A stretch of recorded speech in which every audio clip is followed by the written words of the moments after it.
Assalamualaikum warahmatullahi wabarakatuh. Salam kemanusiaan.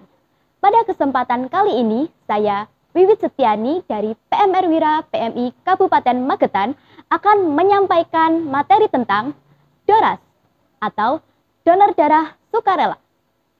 Kita sebagai makhluk sosial pastinya saling membutuhkan antara satu sama lain.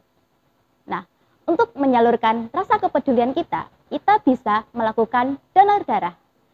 Dengan donor darah, kita tidak hanya akan memberi manfaat untuk orang lain, akan tetapi juga akan memberi manfaat untuk diri kita sendiri. Lalu, apa sih donor darah itu? Donor darah adalah menyumbangkan darah dengan tujuan transfusi darah. Transfusi darah sendiri merupakan proses memindahkan darah dari orang yang sehat serta memenuhi persyaratan kepada orang yang membutuhkan.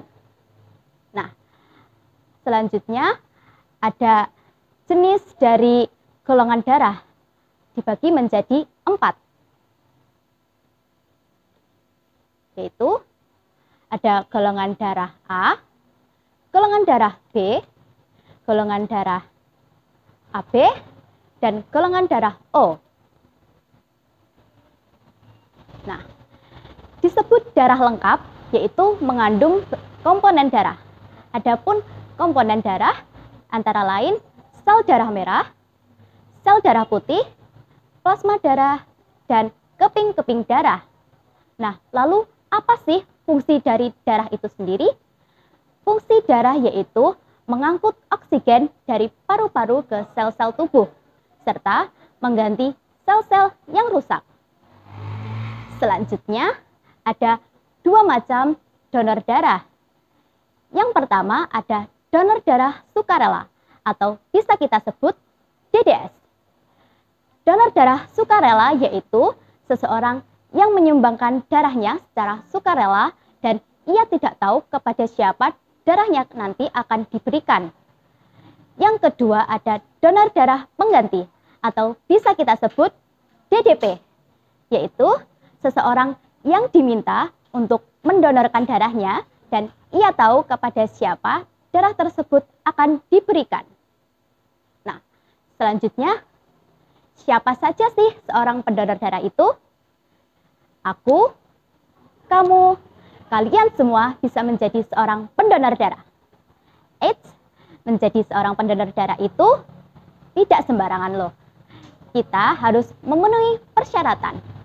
Lalu, apa saja sih persyaratan menjadi seorang pendonor darah?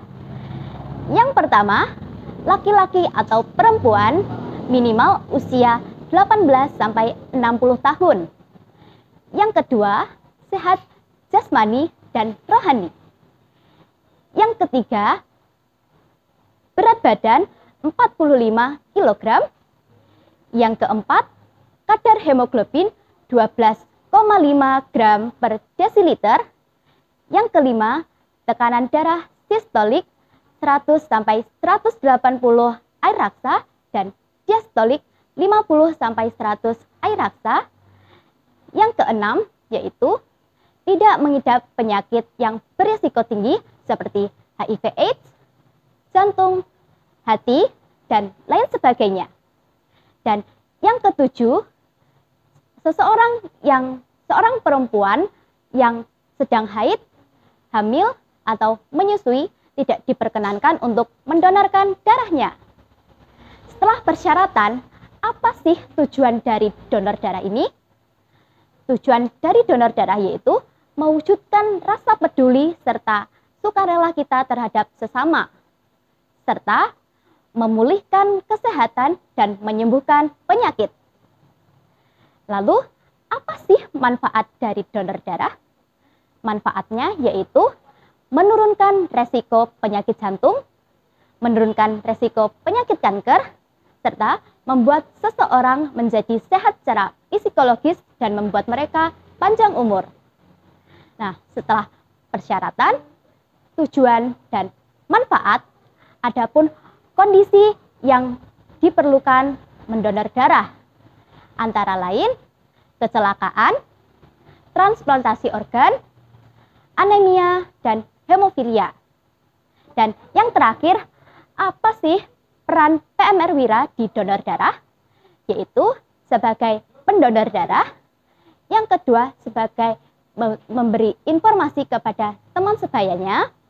Dan yang terakhir, mengajak teman sebayanya, guru-gurunya di sekolah, dan orang lain untuk menjadi pendonor darah. Nah, itu dia yang dapat saya sampaikan. Semoga bermanfaat untuk kita semua. Saya pamit undur diri.